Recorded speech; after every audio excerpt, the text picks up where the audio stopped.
Assalamualaikum warahmatullahi wabarakatuh. Oke, untuk materi perkuliahan, mata kuliah manajemen keamanan jaringan dan sistem informasi, materi yang akan kita bahas pada pertemuan sekarang itu adalah contingency plan. Ya, contingency plan atau bahasa Indonesia adalah perencanaan hal-hal yang tidak terduga. Apa saja yang akan dibahas materi ini kita lihat ya. Sebelum kita masuk ke materi, kita lihat dulu pengantar mengenai apa yang dimaksud dengan contingency plan. Di sana dikatakan bahwa perencanaan contingency plan itu adalah perencanaan untuk acara yang tidak terduga atau untuk hal yang tidak terduga. Ketika penggunaan teknologi terganggu dan operasi bisnis berhenti. Jadi contingency plan ini adalah kemungkinan yang tidak terduga ketika penggunaan teknologi terganggu dan operasi bisnis bisa berhenti. Lalu selain itu apa pengantarnya itu?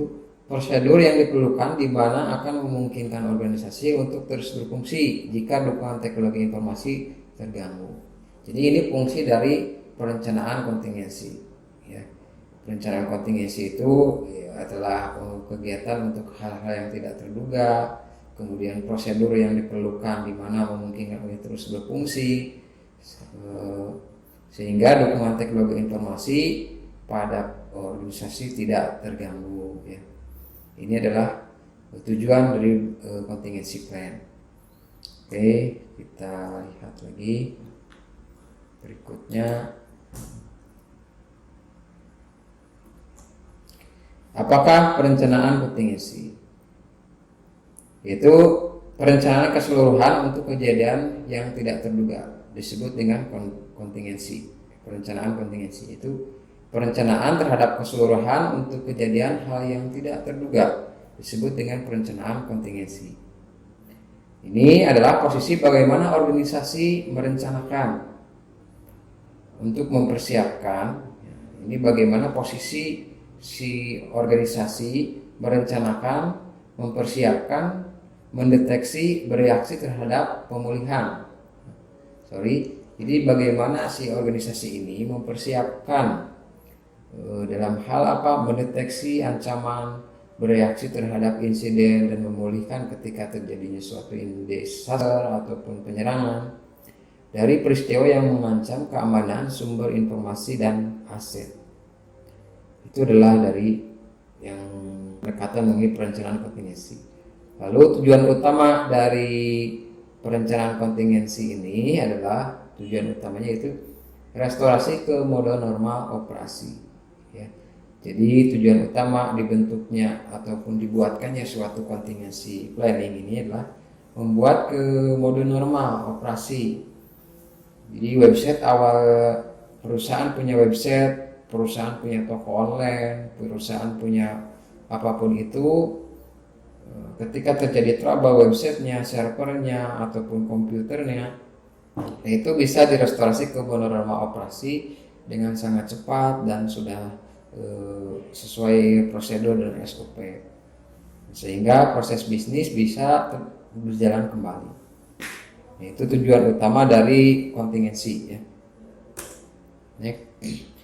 Lalu selain itu, pendekatan terhadap contingency planning ini pertemuan terakhir pernah dibahas juga ya, materi terakhir, bahwa di contingency planning itu ada yang disebut dengan IRP ya, Incident Response Planning, ada yang juga yang dimaksud dengan DRP ya, Disaster Recovery Planning, lalu Business Continuity Planning ya, dimana ketika terjadi insiden itu direspon. Namanya IRP itu berfokus pada tanggapan langsung ya. Jadi sifatnya ketika insiden itu harus langsung ditanggapi. Lalu DRP ini disaster recovery. Jadi ketika ada bencana, ketika ada suatu ancaman, kejadian, dia recovery, dia melakukan pemulihan. Nah, di sini DRP ini berfokus pada memulihkan operasi di lokasi utama. Ya.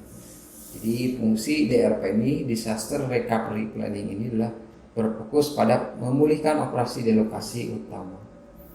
Lalu ada Business Continuity Planning (BCP).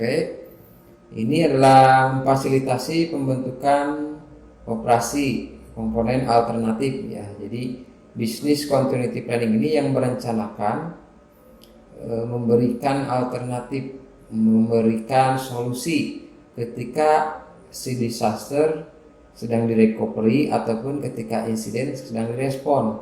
Maka si Business Continuity Plan ini dia memberikan alternatif apa sehingga proses bisnis tetap berjalan ya. Misalkan sedang kegiatan proses belajar mengajar, tiba-tiba mati lampu gitu ya, mati lampu. Responnya gimana kalau mati lampu? Responnya tim BCP menyiapkan apa, misalkan yang awalnya menggunakan proyektor dialihkan ke papan tulis. Jadi dosen ataupun guru mengajarnya lewat papan tulis, tidak menggunakan proyektor infocus seperti itu.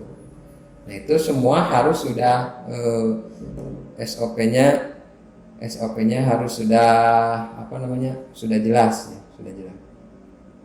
Harus sudah tertulis ya. Siapa yang menulisnya ya? Manajer yang bagian-bagian tersebut. Ada manajer IT yang mengurus IRP DRP mengenai IT, ada yang bagian SI, IRP DRP SI, bagian umum mengenai umum gitu.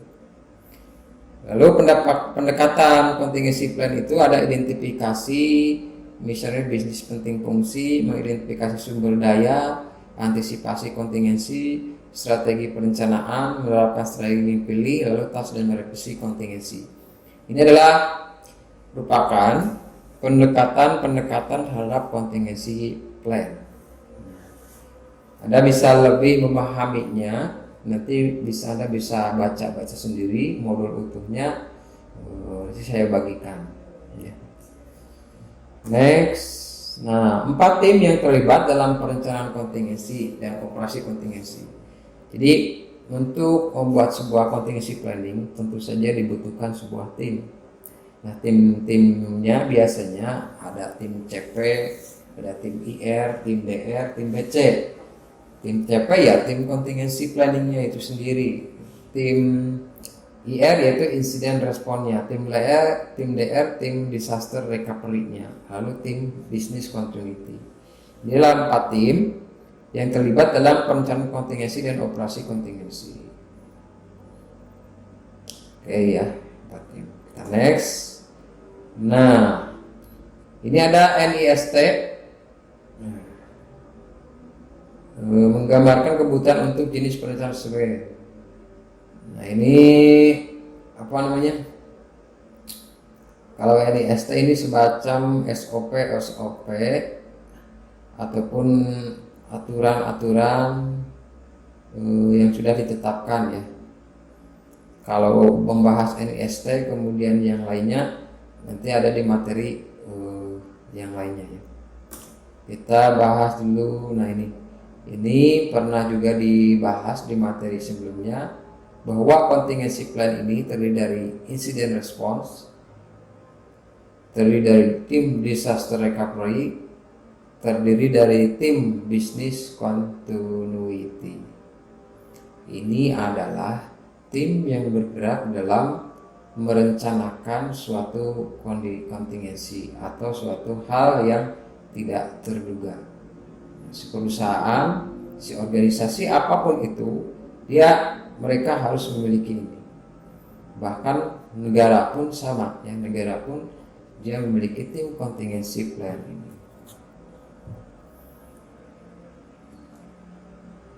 Lalu, nah ini yang membahas apa itu ERP, Incident Response Plan.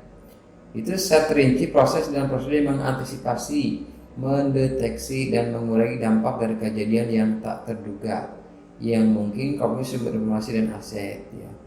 Itu mengurangi dampak dari kejadian yang tidak terduga yang bisa membahayakan sumber informasi dan aset. Respon insiden, menetapkan prosedur yang dimulai ketika sebuah insiden adalah rencana tanggapan, detect insiden. Jadi Jadi ketika ada insiden, responnya seperti apa? Ya. Ketika terjadi suatu insiden, responnya apa? Lalu ketika ancaman menjadi serangan yang valid atau ketika ancaman menjadi serangan yang nyata, itu diklasifikasikan. Ya. Hal ini diarahkan terhadap aset informasi, ya, sehingga bisa menjaga aset informasi dari kerahasiaannya, integritas dan ketersediaannya. Itu IRP ya. Nah, lalu di IRP ini dibagi lagi ke dalam 3 golongan, 3 jenis tim IR ini. Itu tim incident response planning ini ada daring pada saat itu, kemudian ada before, ada after.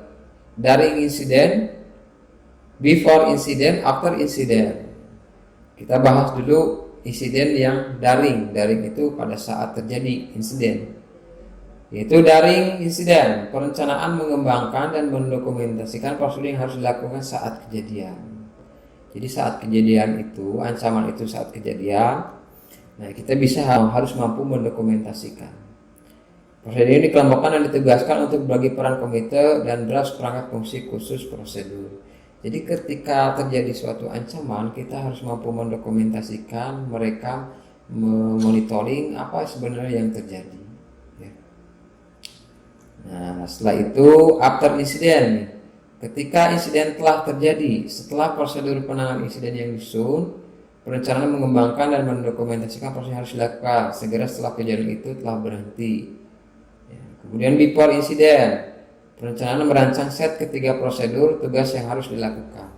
Jadi ada daring insiden, after incident, dan before incident. Nah, ini secara teoritisnya, nanti di bawah ada gambar ataupun ilustrasi contoh penerapan incident response planning terhadap daring insiden after dan before. Ya, kita lihat lebih jelasnya pada gambar ini ya. Ini contohnya.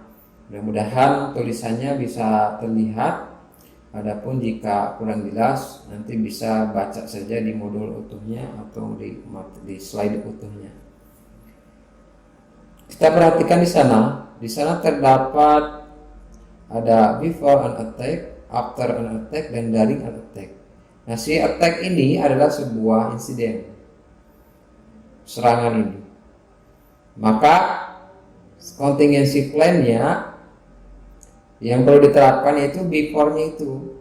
Pertama, before sebelum terjadinya serangan harus apa? Nah, ini kalau dilihat dari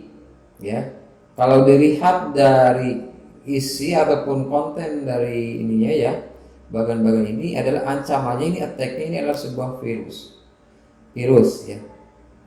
Maka perencanaannya before an attack, sebelum terjadinya serangan virus, apa bagi si user, apa bagi teknologi service, apa bagi si user, don't put suspension diskette at all flash disk or drive or whatever ya. Check your system before booting ya. Jadi jangan sebelum terjadinya insiden virus masuk ke PC, ke server, jadi perhatikan dulu sebelum menyalakan komputer apakah ada flash disk yang tertancap, bukan punya kita, punya orang lain, ataukah ada disket kalau zaman dulu, kalau sekarang apa ya DVD ataupun hard disk yang tersimpan, yang menempel pada komputer. Download free games ya. Jangan sebelum terserang virus maka si user tidak boleh download game-game gratis ataupun aplikasi-aplikasi yang gratis ya. Kenapa? Nah, itu untuk mencegah masuknya virus melalui malware yang disisipkan pada game-game gratisan ataupun pada aplikasi-aplikasi yang gratisan ya. Nah, itu pencegahan before an attack pada dari sisi user. Nomor 3, don't open attachment. Jangan membuka-buka lampiran-lampiran yang masuk dari email yang kita nggak kenal. Tiba-tiba ada email masuk, kita nggak kenal orangnya, dia mengirimkan gambar ataupun file PDF ataupun apapun itulah file ketika kita mengkliknya jangan-jangan itu adalah uh, uh, malware kita, sehingga kita terjebak atau kita terpancing ya. Kalau dalam dunia penetrasi itu istilahnya dengan phishing ya. Don't forward message ya. Kemudian dari sisi teknologinya, sebelum masuknya terjadi serangan, dari teknologi servisnya, pelayanan teknologinya apa? Ensure virus protection software properly ya.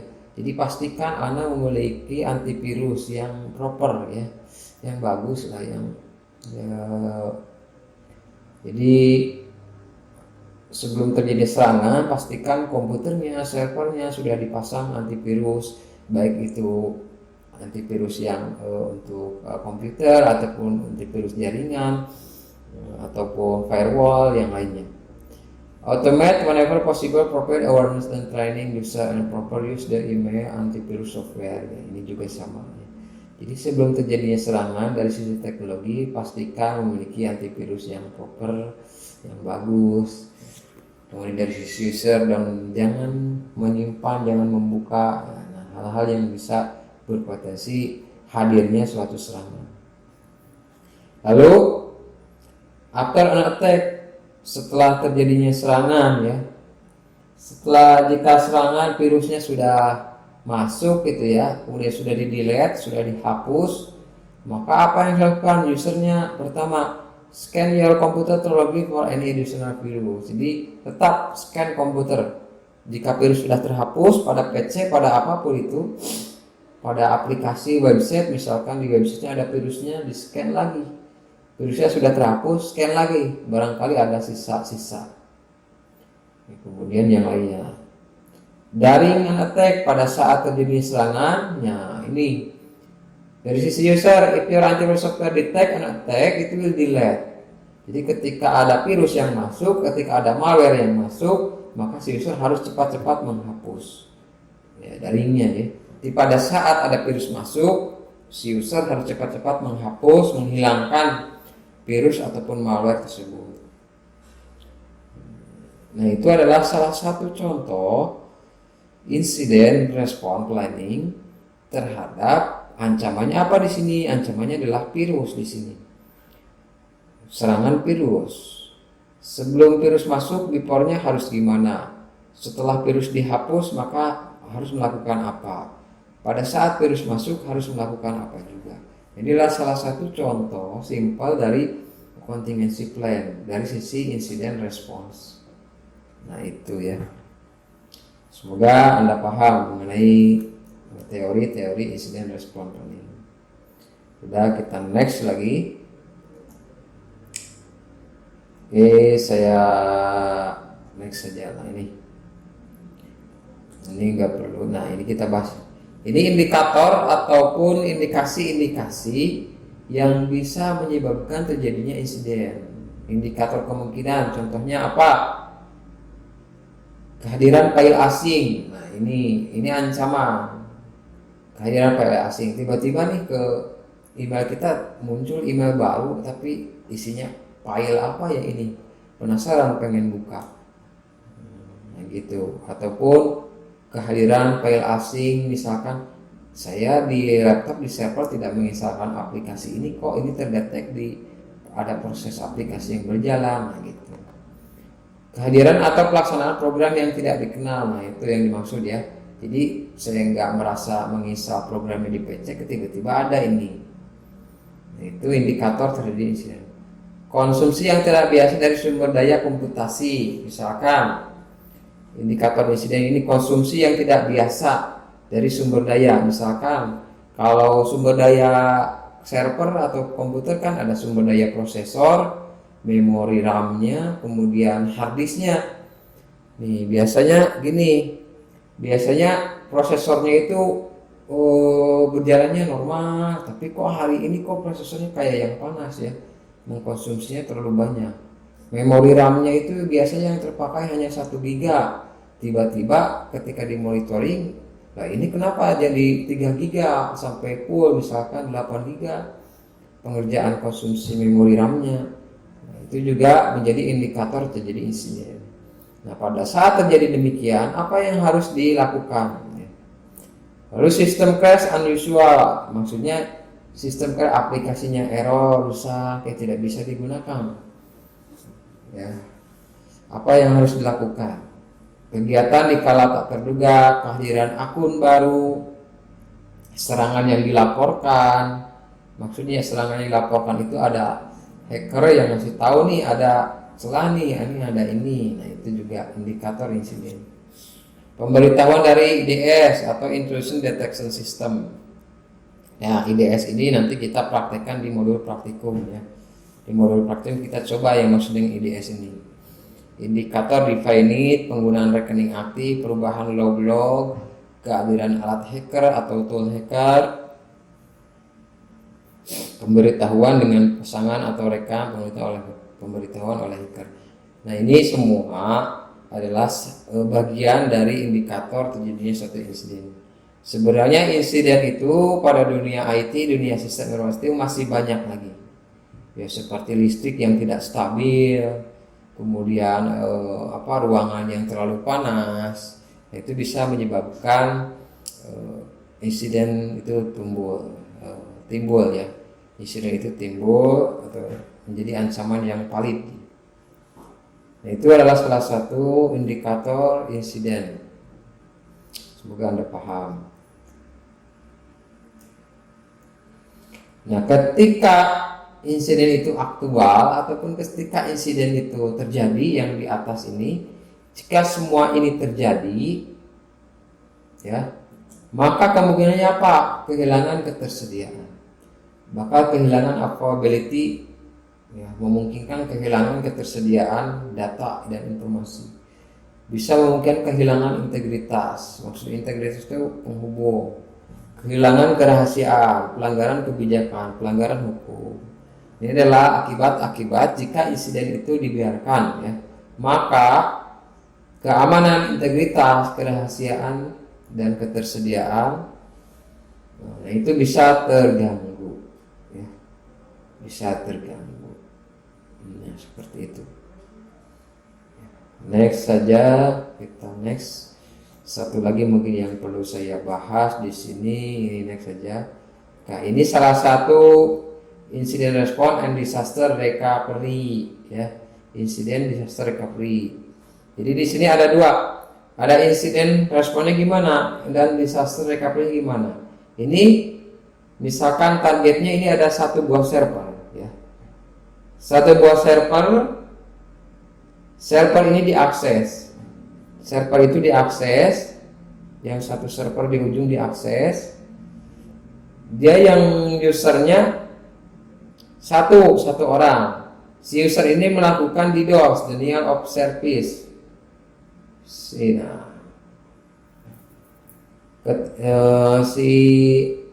satu orang ini dia melakukan DDoS, denial of service.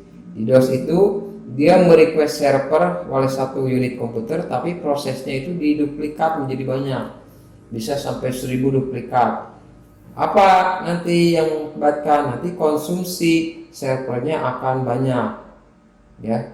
Jadi misalkan lubang pintunya hanya 1 meter gitu ya, tapi tiba-tiba dimasukin 10 orang satu pintu sekaligus, nah itu bisa merusak gitu ya. Bisa menghambat. Jadi pintunya paling bisa dimasukin hanya 1 orang, tiba-tiba dalam satu waktu si pintu tersebut dimasuki oleh 50 orang dalam satu waktu, dalam 1 detik waktu yang sama. Itu bisa menimbulkan kerusakan. Sama server juga ya. Server juga normalnya dia bisa masuk berapa puluh orang ya, sekali akses. Tiba-tiba dia requestnya si penyerang ini request ke servernya itu banyak, misalkan satu kali request dia 100 request. Nah, nanti konsumsi RAM-nya, prosesornya akan nge-hang. Itu insidennya di DOS.